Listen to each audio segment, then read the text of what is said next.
Salam alaikum, Azul Flaoun, bonsoir. Que se passe-t-il dans le paysage politique algérien? Frappé de léthargie après l'annonce de M. Al-Majid Tebboune d'écourter son mandat, plusieurs voix proches du pouvoir se sont élevées pour critiquer le chef de l'État, son bilan et un éventuel deuxième mandat de Tebboune. Sofiane Djilali, président de Djildadid, qui était un temps entré dans les ordres tebbouniens, vient de s'illustrer en prenant position clairement contre un second mandat du chef de l'État. Il émet un doute sur les règles exactes du changement de date de la présidentielle. Cette anticipation reste peu claire. Puis il enfonce un coin en ajoutant, dans cet entretien accordé à TSA, l'éditorial de l'APS était parti dans un commentaire peu rassurant. Sans le dire, le patron de Djildadid sous-entend par des propos ciblant des luttes d'appareil ont eu lieu. Ayant rencontré déjà officiellement le chef de l'État 2 fois, Sofiane Djilali n'a aucun doute sur une deuxième candidature de Tebboune à la présidentielle. Il estime qu'au vu de sa dernière prestation télévisée, il m'a semblé décidé à rester aux commandes, ajoutant d'ailleurs, selon la dépêche de l'APS, qu'il serait déterminé à accomplir ce qui reste de son programme. C'est là où le vrai débat devrait commencer. Puis il lâche cette question lourde de sens. Est-ce que l'Algérie se portera mieux avec cette politique? À mon avis, notre pays a besoin d'un changement paradigmatique. Sofiane Djilali s'interroge encore pour exprimer ses doutes sans trop froisser les tenants du pouvoir. Est-ce que le président est en mesure d'insuffler une nouvelle politique audacieuse, forcément différente de celle qu'il a menée jusqu'ici s'il est reconduit pour un deuxième mandat? A-t-il l'envie, l'énergie, les hommes et l'ingénierie politique pour cela? Le doute est permis. Il ne s'arrête pas là, il se fait conseiller et chuchote. Un deuxième mandat a de fortes chances de se transformer en un malheur échec qui sera autant pénible pour lui que pour le pays. Connaissant l'irritabilité de Tebboune, il convient. Je mesure les conséquences de ma prise de position, mais je pense qu'il aura tout à gagner à renoncer au second mandat. Le patron de Djildadid précise sincèrement, je pense qu'il a fait de son mieux durant ce dernier mandat et les Algériens lui en seront reconnaissants. Il proclame un expert pour lui jeter des fleurs. Il inscrira son nom dans l'histoire algérienne. Il doit méditer sur les défis qui attendent le pays et interroger sa conscience sur le meilleur service qu'il peut rendre au pays. C'est le même Sofiane Djilali qui nous assurait en 2020 « Aujourd'hui, nous avons un président civil, un projet de constitution qui va devoir redéfinir les missions et les équilibres des différentes institutions du pays. » Que se passe-t-il pour que Sofiane Djilali s'énerve contre Tebboune? L'homme, pour autant, est d'une prudence exemplaire. Nous débattrons de cette dernière sortie de Sofiane Djilali qui sonne la charge contre Al-Majid Tebboune, juste après cette petite intro.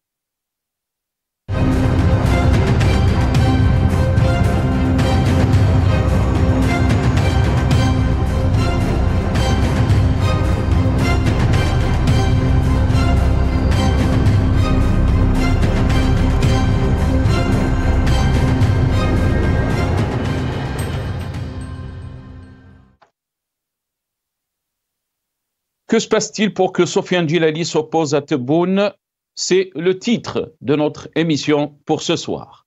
Et pour en parler, j'ai le plaisir d'accueillir dans cette émission M. Nazim Taleb, membre du secrétariat de Rachid. Il est avec nous depuis Paris, via Skype. Nazim Taleb, bonsoir. Merci beaucoup d'avoir accepté l'invitation. Marhaba bik. Bonsoir, c'est Nasser. Bonsoir à tous vos téléspectateurs et merci pour l'invitation. Marhaba bik, c'est Nazim. On aura aussi le plaisir d'accueillir Omar El Mokhtar, militant politique. Il est avec nous depuis Paris aussi, par téléphone. Omar El Mokhtar, bonsoir. Merci beaucoup d'avoir accepté l'invitation. Merci pour l'inviter, moi. Donc, bonsoir et bonsoir à vos invités et aux téléspectateurs de Maghrébia. Merci beaucoup Amaret Mokhtar. On aura aussi depuis Alger Azdin Toumi, militant politique, il sera avec nous par téléphone dans la deuxième partie de cette émission.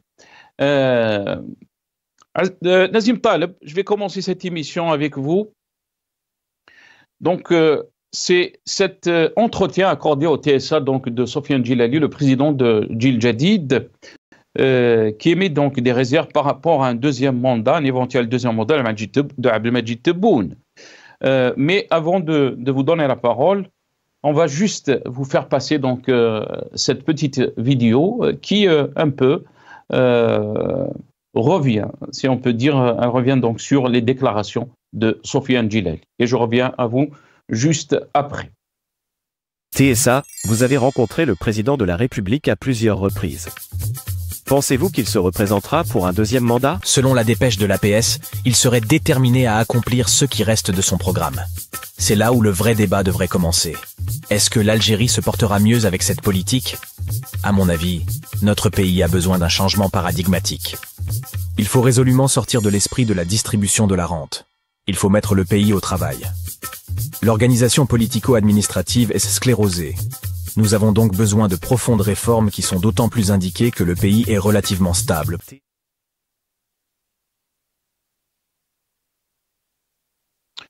Nazim Taleb, comment peut-on lire cette dernière sortie de Sofiane Djilali, donc président de Jil Jadid, lui qui avait rencontré 2 fois le président de la République, donc Abdelmajid Tebboune, et qui avait soutenu en 2020, qui avait participé même aux élections législatives, qui a soutenu aussi la Constitution de 2020, le programme même de Abdelmajid Tebboune. Votre réaction, Nazim Taleb? Bon, je crois qu'il faut déjà relativiser l'importance de Sofiane Djilali dans le paysage politique algérien. Sofiane Djilali, rappelons-le, il parle d'un État rentier, mais il est lui-même rentier, autant que puisqu'il a été membre du conseil de transition à l'époque de Zerouel, même avant. Donc, il profite aussi de la rente, comme pas mal de ses comme pas mal d'autres personnes. Donc, rappelons aussi que Sofiane Djilali, il faisait partie de Hirak, et le Hirak, je crois qu'il a été très clair là-dessus, dans la Madaniya Machi Askaria. Et même avec ça, on lui a donné, il avait consigne à l'époque d'aller vers le Hirak. Après, on lui a donné consigne pour revenir dans les rangs et soutenir l'élection présidentielle qui s'est tenue en 2019. Avec l'élection de Tebboune, il a été reçu par Tebboune, et donc le Hirak, il l'a mis de côté pour après se concentrer sur les législatives où il a obtenu avec tout le trafic et toute la tricherie, il a obtenu qu'un seul siège. Donc encore une fois, c'est pour ça que je dis il faut relativiser l'importance de ce personnage sur le champ politique algérien.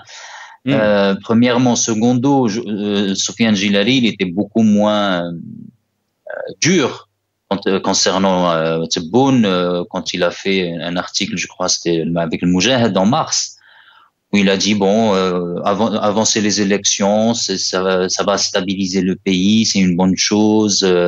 Bon, c'est technique, mais juridiquement c'est valable. La Constitution permet à Tebboune de l'avancer. Bon, c'est vrai, ça va passer pendant l'été, mais l'élection présidentielle est importante. Encore une fois, il n'y a aucune élection présidentielle en Algérie, du moins, qui est importante. Ce qui est important, c'est sur quoi l'appareil militaire, c'est-à-dire les chefs, les généraux, comme on dit, sur quelle personne ils se mettent d'accord. Et là, c'est là où il bas blesse, parce qu'apparemment, Tebboune ne fait pas l'unanimité au sein de l'establishment militaire, et c'est pour ça que maintenant, on a des sorties comme Sofiane Djilali, comme Louisa Hannoun maintenant, et d'autres qui vont sortir pour justement dire qu'il n'y a pas un consensus autour de Tebboune. Et ça, on en avait parlé, vous vous rappelez, il y a peut-être, je sais pas, 3 semaines où on a fait une émission, on a dit effectivement Tebboune ne fait pas l'unanimité au sein de l'appareil, et avancer l'élection de 3 mois avait ses raisons. Peut-être que les raisons maintenant commencent à apparaître, et nos doutes se confirment que le Tebboune ne fait pas effectivement l'unanimité. Et maintenant, je dirais le Janah, Tawfiq, Jabbar Mahenna, etc., maintenant commence à sortir de leur terrier pour maintenant dire que Tebboune ne devrait pas se présenter à un deuxième mandat parce que ça a été un échec politique. Mais encore une fois, est-ce que c'est un échec de Tebboune? Non, Tebboune, il a été, c'est encore une fois... Nazim Taleb, la question qui s'impose, est-ce que vous pensez aussi, vous avez parlé, il faut relativiser donc la position de Djil Jadid dans le champ politique algérien, mais aussi est-ce que vous pensez cette dernière sortie de Sofiane Djilali dénote aussi de cette lutte clanique et aussi d'un consensus au sein du régime par rapport à la candidature de Al-Majid Tebboune? Oui, c'est ce que je disais. Moi, je crois que Sofiane Djilali, c'est juste, comme on dit, l'ancien système, l'ancien appareil, notamment représenté par le DRS. Et encore une fois, c'est juste un des porte-paroles, bon, peut-être pas d'un porte-parole, mais en tout cas, ces positions ambiguës sur le Hirak, sur le Tebboune, etc., laissent croire que Sofiane Djilali, il travaille avec des consignes bien particulières. Une fois il n'est pas avec le Hirak, maintenant avec le Hirak. Après, il est pour l'élection présidentielle. Après, il l'est pas. Après, il s'est rangé avec Tebboune. Bon, ces contradictions laissent à penser que, encore une fois,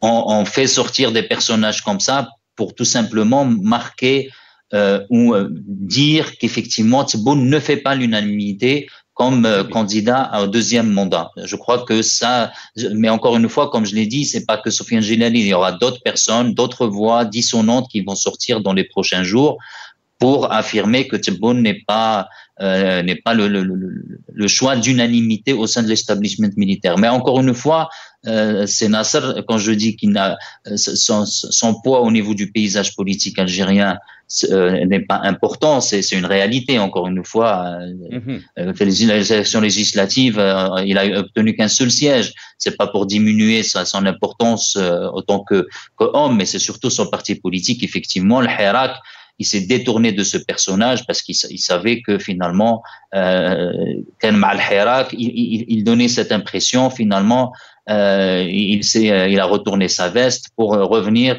dans le sérail. Très très bien. Restez avec nous, Nazim Taleb. Je vais revenir à Omar Ait Moukhtar, mais avant de vous donner la parole, Omar Ait Moukhtar, juste donc pour l'information, on a contacté Sofiane Djilali pour qu'il participe à cette émission et clarifier bien sûr sa position par rapport donc à cette élection anticipée. Malheureusement, donc il a décliné notre invitation. Omar Ait Moukhtar, les déclarations de Sofiane Djilali, vous avez entendu donc Nazim Taleb, mais aussi quand on revient un peu sur cette interview accordée à TSA, et là je le cite, un deuxième mandat a de fortes chances de se transformer en un malheureux échec qui sera autant pénible pour lui que pour le pays. Là il parle bien sûr de Al-Majid Tebboune, et aussi je mesure les conséquences de ma prise de position, mais je pense qu'il aura tout à gagner à renoncer au second mandat. Sincèrement, je pense qu'il a fait de son mieux durant le premier mandat et les Algériens lui en seront reconnaissants. Il proclame, et là aussi il rajoute, il inscrira son nom dans l'histoire algérienne, il doit méditer sur les défis qui attendent le pays et interroger sa conscience sur le meilleur service qu'il peut rendre au pays.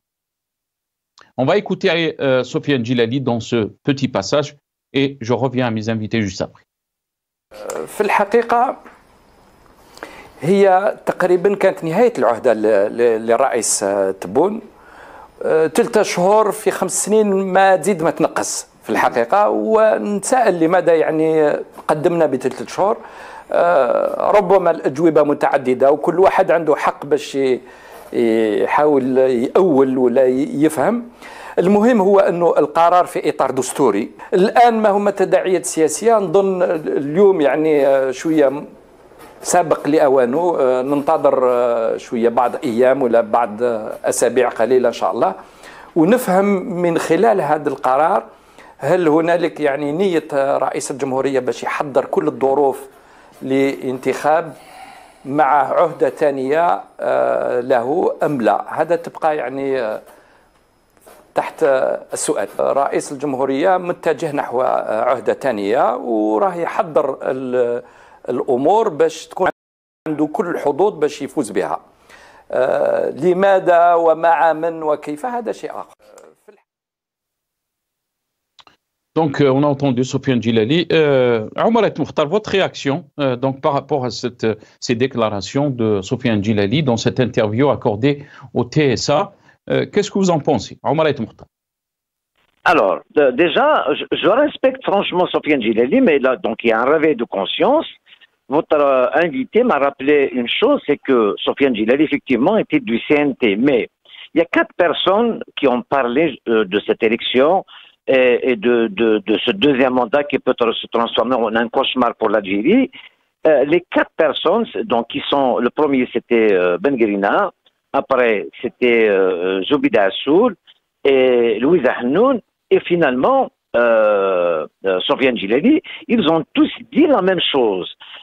Donc ceux-là appartiennent tous au CNT justement. Ils étaient tous du Conseil national de transition. Vous savez, ces députés qui n'ont pas été placés par le DRS, bien sûr, par autant de Zerouet. Pour moi, ils disent la même chose. Donc Sofiane Djilali a été un peu, il a pimenté un peu son raisonnement. Mais il a attaqué donc il a dit la vérité, mais en étant un peu gentil, il a arrondi un peu les coins en disant que il a essayé son mandat, voilà, pour ne pas dire, il a fait une catastrophe, il a créé donc le caserne El Jadida, il a rempli les prisons, il a bloqué le pays pour ne pas dire la vérité. Il a dit la moitié de la vérité alors qu'il faut dire toute la vérité. La vérité, c'est que Tebboune a échoué, il faut le dire comme ça, et puis c'est un danger pour l'Algérie.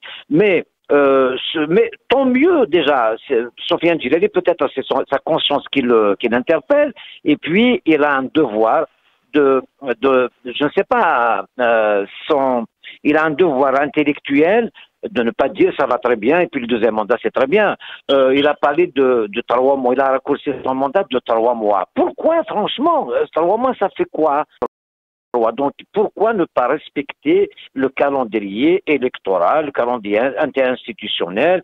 Bon, toutes les réponses données par Tebboune sont pratiquement pas bonne. Et au départ, donc, le premier jour où il a sur l'élection présidentielle, il n'a rien dit. 2 jours après, donc, une dépêche de l'APS, sachant que l'APS, donc, c'est carrément la présidence qui a fait ce communiqué, disant que l'Algérie est menacée, donc le peuple a le droit de savoir par qui déjà. Même les États-Unis s'intéressent à cela. Donc, Blinken a appelé à Tafi pour lui dire qui vous menace. Il y a un grand problème.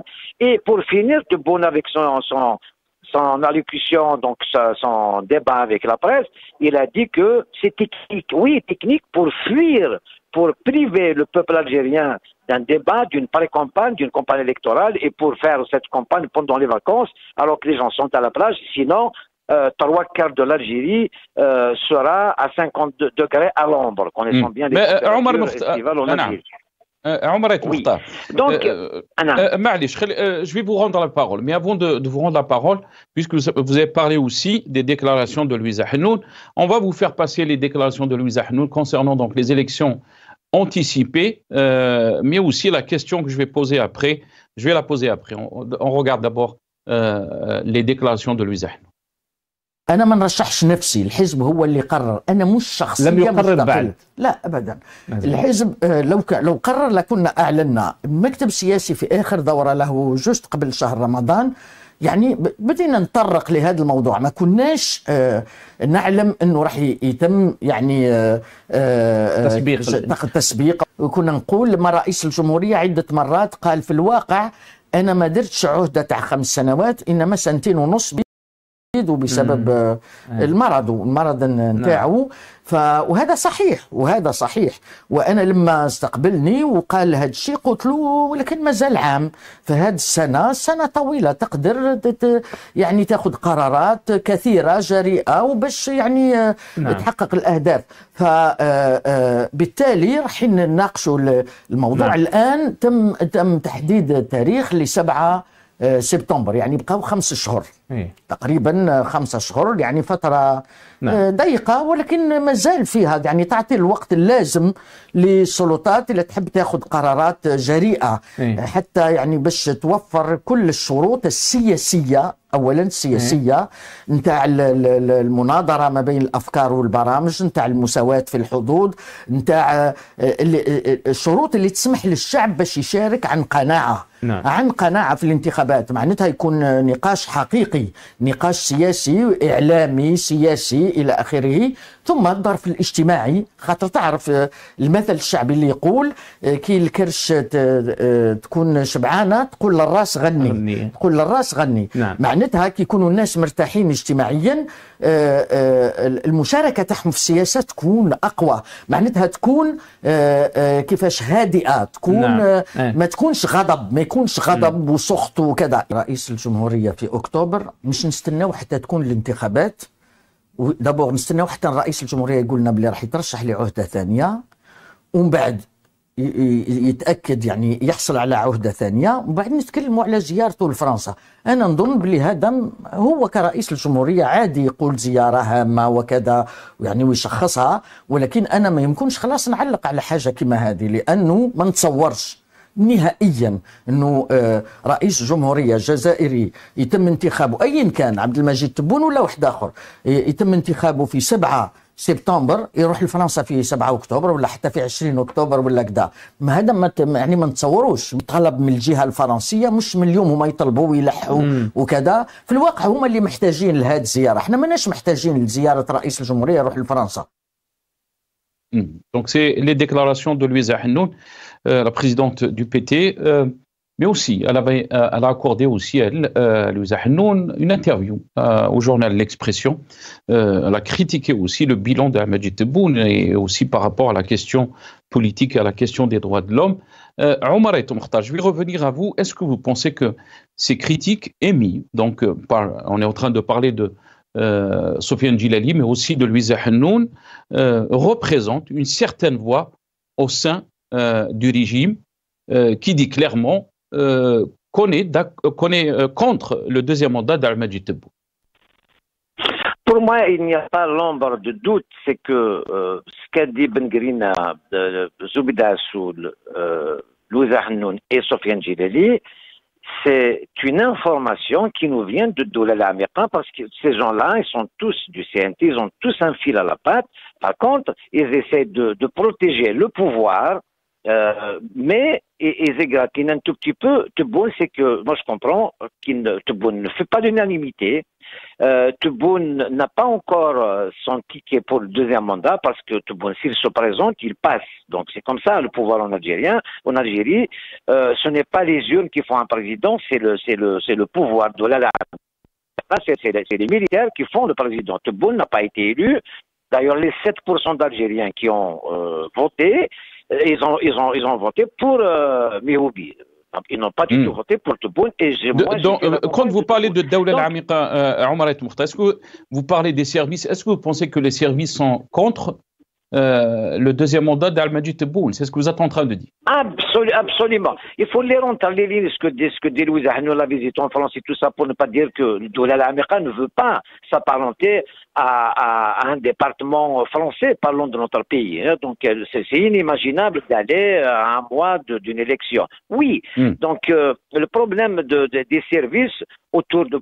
Tout le monde sait tout en Algérie. Tout le monde sait tout de tout le monde. Mais elle, la vie là, donc...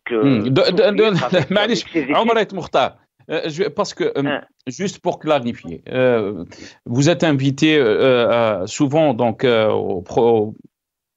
aux émissions Al-Magharibiya. Vous étiez, donc vous avez vous-même soutenu Ahmadji Tebboune au présidentiel donc, de 2019. Bien sûr. Qu'est-ce qui a fait que Omar Ayt Mokhtar a changé donc de position par rapport à Abdelmajid Tebboune? Est-ce que vous êtes, est-ce que vous faites partie de Dawla al-Amiqa aussi? Les gens peuvent aussi se poser cette question. Vous savez, moi j'ai annoncé, le premier à annoncer ma candidature à cette élection présidentielle il y a un an. Tout simplement, j'ai mes raisons. Moi, j'ai soutenu Abdelmajid Tebboune, j'ai même dit il faut lui donner le temps. J'ai donné assez de temps. Mais quand j'ai vu le procès à Dar el-Bayda de l'Albania Tiraten, de la Kabylie, et j'ai vu le sommet arabe, au lieu justement dans ce sommet arabe prendre une décision concernant la Palestine avec tous les pays arabes, et il ne l'a pas fait, il n'a pas réussi ce procès, et puis il a parlé d'une main tendue. J'ai cru à cette main tendue, y compris donc les militants du MAC, même d'ailleurs de Rached. Alors, quand ils ont classé le MAC et Rached organisation terroriste, je ne suis pas d'accord, ni le MAC est terroriste, ni Rached est terroriste. Je l'ai crié haut et fort. J'ai dit que M. Tebboune, vous avez échoué. Partez. Donc, au lieu de passer mes jours et mes nuits à critiquer Tebboune, j'ai préféré dire ce que moi je ferais si je suis élu président, enfin, si je suis placé président parce qu'il n'y a pas d'élection. Donc, moi, je suis honnête avec moi-même. Je ne veux pas. Donc, pour vous, le problème, c'est. Pour vous, le problème, donc, c'est Abdelmajid Tebboune.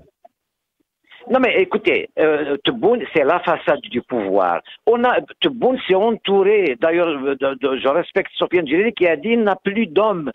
Tebboune a recruté ses conseillers dans les plateaux de télévision, de Mediouni à je ne sais qui, Farhat Itali, donc il recrute dans les médias. Ça se voit qu'il regarde beaucoup Facebook et les émissions télé. Les gens qui le conseillent ne sont pas capables de gérer un pays continent comme l'Algérie. L'Algérie a besoin d'apaisement déjà, a besoin d'investir dans la paix, apaisement général, or qu'il a fait tout à fait le contraire. Donc j'ai retiré ma confiance. Ça fait plus d'un an et j'ai déclaré ma candidature. Ce n'est pas, moi je ne cherche pas à dire la moitié de la vérité, je dis toute la vérité, et Tebboune et sa personne est un danger pour l'Algérie. Tebboune est un danger. Est-ce que c'est Tebboune ou est-ce que le système qui représente Tebboune? Tebboune, non. Il y a sa personne, il y a ses conseillers aussi. Il s'est entouré de gens incompétents. Il faut voir, le scandale qui vient d'éclater. Ça fait 24 heures. Donc, au service de la communication de la présidence, il faut voir Khattel et je ne sais qui sont arrêtés par les services. Donc, nous sommes dans une cacophonie grave pour un pays comme Très bien. Restez avec nous, Omar Ayt Mokhtar. Restez avec nous. On a été rejoint par Azdine Toumi depuis Alger, militant politique. Azdine Toumi, bonsoir. Merci beaucoup d'avoir accepté l'invitation. Marhaba bik, c'est Azdine. Bonsoir, Isselmek. Bonsoir, cher Ami Nasser. Bonsoir à tous les invités. Bonsoir à tous les téléspectateurs. Merci pour votre invitation. Azdine Toumi, comment peut-on lire ces déclarations de Sofiane Djellali qui fustige entre guillemets le bilan de Abdelmajid Tebboune, mais aussi qui s'oppose à un éventuel deuxième mandat de Abdelmajid Tebboune? Quelle lecture peut-on faire donc de ces déclarations d'après vous, Azdine Toumi? Tout d'abord, je tiens à dire que si nous passons notre temps à commenter ce qu'a dit Djellali Sofiane, Madame Louise Hnoun, Bengrina et autres, c'est que on n'a rien appris, du Hirak, parce que ces gens-là ont été complètement dépassés par les événements, complètement une classe politique qui a été rejetée par le peuple, comme le pouvoir.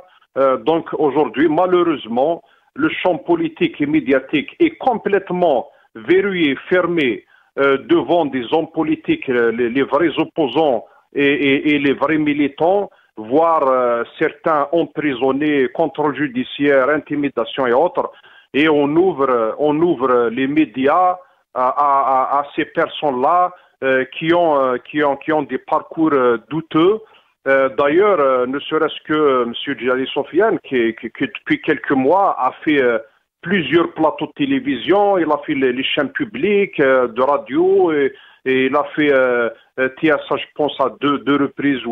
Voilà. Or que pour les autres, tous les espaces ils n'arrivent même pas à faire des posts sur des réseaux sociaux sans être convoqués ou intimidés. Donc, je tenais à le signaler. Après, moi, je fais la différence entre ceux qui veulent le changement du système et ils se battent pour l'Algérie et ceux qui veulent le changement au sein du pouvoir entre les clans.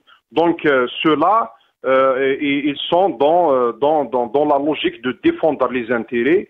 Et puis, moi, je pense sincèrement que cette logique de lutte de clans, je pense qu'il y a un peu d'exagération. Moi, je pense que les choses évoluent.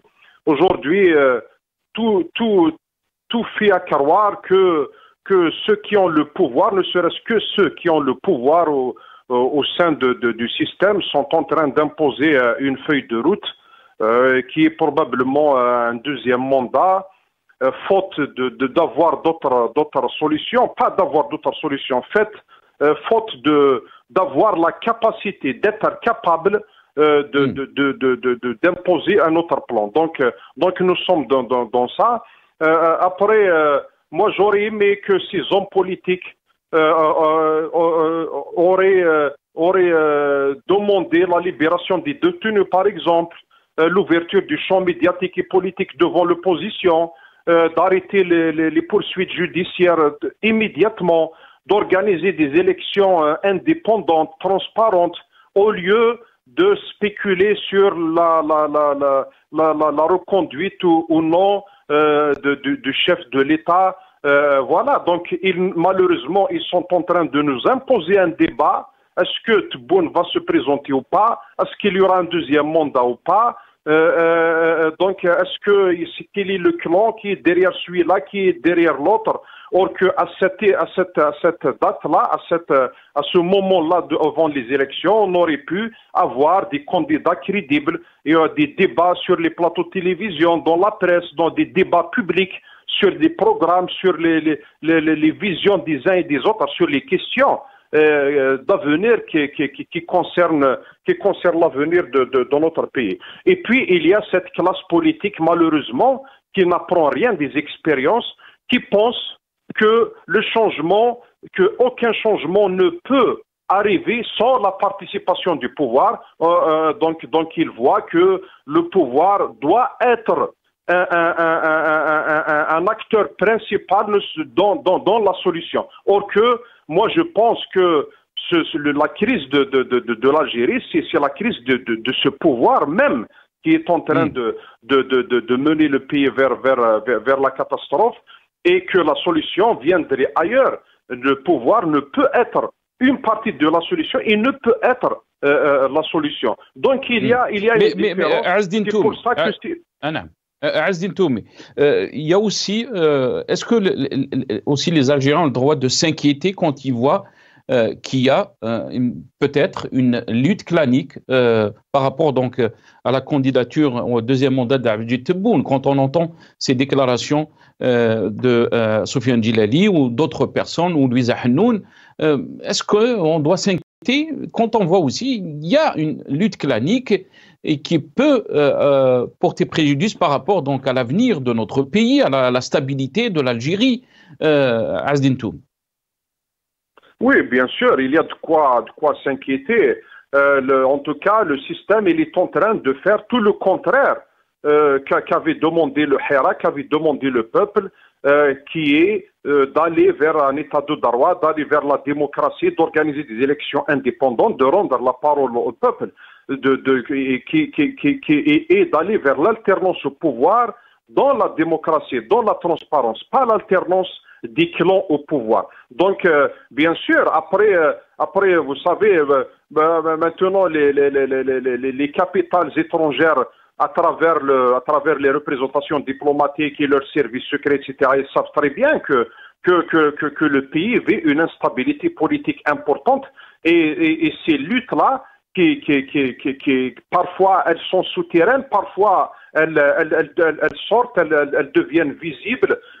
Donc ça aggrave l'instabilité politique, ça fragilise plus encore le pays, et puis ça expose plus le pays à des dangers, parce que toutes ces puissances-là qui sont en train de profiter justement de la fragilité de ces régimes, pas uniquement le nôtre, qui souffre, qui a une souffrance chronique de légitimité depuis des décennies maintenant. C'est le cas de notre pays et d'autres pays voisins.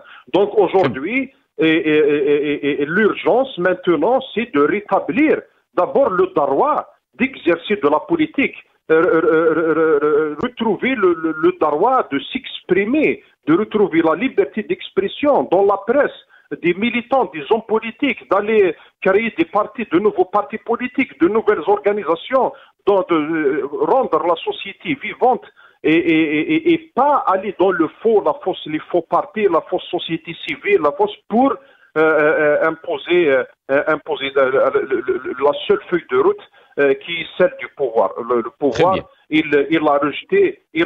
Moi, je termine avec ça. La réponse à ceux qui croient que le pouvoir doit être un partenaire dans la solution, c'est que depuis le Hirak, c'est le pouvoir qui avait rejeté toutes les initiatives. Il ne voulait rien savoir. Il a mis une feuille de route, il s'est imposé comme seule alternative. Aujourd'hui, dans le meilleur des cas, il nous propose un changement de personnes avec le même système. Ça, c'est dans le meilleur des cas. Dans le pire des cas, ça va être la continuité de la médiocrité et de l'échec.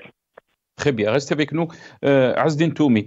Nazim Taleb, je reviens à vous. Nazim Taleb, la question donc, du consensus par rapport au deuxième mandat n'est pas nouvelle, si on peut dire, n'a pas été posée que par Sofiane Djilali ou d'autres personnes, mais aussi dans un article publié en 2022 par Ihsan El-Qadi, qui est en prison.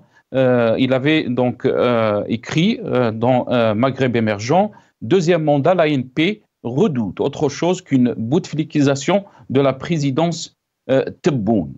Et beaucoup d'observateurs pensent que cet article donc a poussé, si on peut dire, la présidence à Majid Tebboune et peut-être ses conseillers à prendre donc à poursuivre Ihsan Qadi et à le jeter en prison. Qu'est-ce que vous en pensez, Nazim Taleb? Sur quoi? Je pense sur quoi? Sur le consensus, qu'il n'y a pas de consensus donc par rapport au deuxième mandat et que la question. Non, mais ça, mais je crois que Nasser, on l'a déjà dit. Mais moi, j'aimerais bien quand même répondre ou rebondir sur ce qu'ont dit vos deux invités, M. Ait Mouhtar et M. Toumi. Je suis d'accord avec M. Toumi, on aimerait bien avoir des débats, pour élever le débat, pour qu'il y ait des candidatures libres, indépendantes, qu'il y ait des programmes, etc. Mais encore une fois, c'est pas possible en Algérie. Lui-même, il le dit, le champ médiatique, il est fermé, le champ politique est fermé, vous pouvez pas faire de meeting, vous pouvez pas aller sur les plateaux, donc je ne vois pas comment on peut aboutir à ça. Donc maintenant, la question est de savoir comment le changement peut venir. Alors, soit on le fait comme en Amérique latine ou certains pays de l'Est, d'Europe de l'Est, c'est-à-dire que, et là, je ne suis pas forcément d'accord. Bon, peut-être que je vais reformuler ce que je voulais dire. Il faut qu'en Algérie, que une aile de l'armée assez puissante réalise que le changement est inéluctable en Algérie. Donc, quand on dit le changement, il faut pas que le pouvoir fasse partie du changement, je suis pas forcément d'accord, parce que on peut pas faire le changement d'une manière non violente et pacifique sans qu'il y ait une aile forte de l'armée, puisque c'est la colonne vertébrale de l'Algérie, finalement, qui veut le changement. Non pas parce qu'ils veulent le changement, mais c'est pour protéger leur carrière, pour protéger ce qu'ils ont fait dans leur carrière précédemment, etc. C'est qu'ils savent que c'est inéluctable. Et c'est ce qu'a fait, par exemple, en Chili, ce qui a été fait en Argentine, ce qui a été fait au Mexique, ce qui a été fait dans certains pays de l'Est où il y a une aile de l'armée. Dans le pays européen, c'était le parti central qui était où il y avait une frange des membres du parti unique dans les pays de l'Europe qui ont effectivement réalisé que le changement était inéluctable. Et donc, c'est comme ça qu'on pourra enclencher une vraie dynamique de changement. Mais si vous avez aucune aile du pouvoir qui veut un changement en Algérie, vous pourrez rien faire. Aujourd'hui, soyons honnêtes. Est-ce qu'il y a un seul parti, un seul, je dis bien un seul, qui a la capacité de contrôler 50 000 bureaux de vote? Il n'y a pas. Pourquoi? Parce que encore une fois, on a une société civile complètement décimée. Il n'y a pas un parti politique qui a cette envergure, qui a cette force pour contrôler les élections, pour proposer un projet sérieux, qu'il y ait un consensus dessus. Effectivement. Donc, en absence de ça, ce changement ne peut pas venir que de la société civile. C'est vrai que la force du Hirak, la force des demandes radicales du Hirak, à savoir Dawla Madaniya Machi Askariya, doivent être affirmées, mais elles doivent être accompagnées par une aile du régime. Nous, quand on l'avait dit Harakat Rachad en 2019, on nous a incendiés. Mais c'est la réalité, parce que quand on analyse les changements qui ont réussi, qui ont abouti à une démocratie réelle, c'est les changements où il y a une aile du pouvoir qui accepte un changement en Algérie. Mais sans ça, en Algérie, ça va être compliqué. La question qui s'impose sur cette question que vous avez soulevée, Nazim Taleb, vous parlez de l'aile, de quelle aile? C'est ça le problème. Quand on parle des clans au sein du régime, qui n'a pas consensus pour qu'il y ait un deuxième mandat, ça veut dire qu'il y a plusieurs clans. Et avec quel clan on va essayer donc de trouver, si on peut dire, un consensus pour essayer d'ouvrir une ouverture politique, Nazim Taleb? Cette aile, elle va émerger peut-être avec le fait que le Hirak va revenir. Quand ils vont voir qu'ils ont des interlocuteurs politiques sérieux, quand des gens en face qui sont intègres, qui savent que eux, ils veulent une Algérie réellement démocratique, une réellement en développement, qui enclenche une vraie dynamique d'un changement radical. Cette aile-là, elle est peut-être silencieuse aujourd'hui.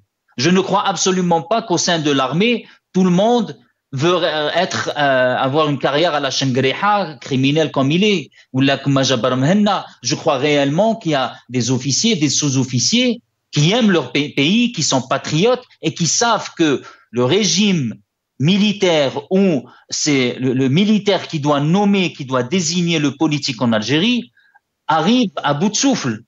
On arrive aujourd'hui à une Algérie sans élite, sans institutions.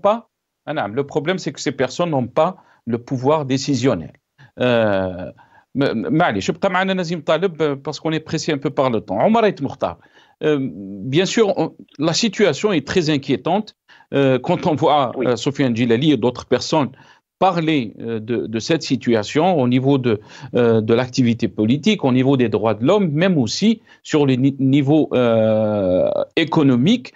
Et là se pose la question, comment peut-on donc convaincre ces personnes ou ces clans qui sont au sommet de l'État qu'une transition politique ou une ouverture politique ne fera que du bien pour notre pays? Alors, c'est bien que des gens parlent de la prochaine élection, du danger du deuxième mandat, comme Sofiane Djilali et les autres. Hein. Pour moi, ils ne sont que messagers, parce qu'ils ont tous un fil à la patte, il faut le dire. Donc, Doula Lamera est en train de faire une sorte de sondage. Ils sont en train de voir comment les gens, justement, réagissent. Ils voient les plateaux, ils voient les gens, comment ils parlent, ils prennent la température. Le deuxième mandat est un danger, effectivement. Le fait de raccourcir le mandat de Tebboune les fait surprise. Donc, déjà, on ne donne pas la parole aux Algériens. C'est quoi une élection présidentielle? C'est donner la parole au peuple, débattre de son avenir et du devenir de leur pays, c'est un droit. Alors qu'on prive le peuple de parole, on insulte l'intelligence des Algériens. Le problème qui se pose aujourd'hui, comment ouvrir le débat?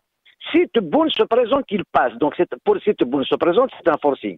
Tebboune doit annoncer sa non-candidature pour permettre un débat serein. Les Algériens ne sont pas des monstres. Ils peuvent débattre, on peut trouver une solution. Par contre, un mandat de transition s'impose à l'Algérie. D'abord, il faut commencer par protéger l'armée. Vous savez, l'armée est divisée. Des généraux en prison, qui ne le sait pas, les tartags, les machins. Déjà, cette armée qui est déshabillé par Tebboune Chengriha. On ne peut pas, Chengriha, qui est dans la rue avec Tebboune, il a fait faire de la politique à l'armée, donc on a le droit de critiquer Chengriha. Donc l'armée, il faut la protéger, donc il faut un ministre de la Défense. Moi, je n'aime pas Toufik, mais Toufik s'impose comme ministre de la Défense, comme ça on rassure déjà les Algériens par l'état de son armée, par l'unité de son armée, se débrouille avec Rab el-Zaïri, il doit prendre l'armée en charge. Il faut, vous savez, des gens comme Hamrouch, comme Benflis, comme Sels, il faut absolument un mandat de transition,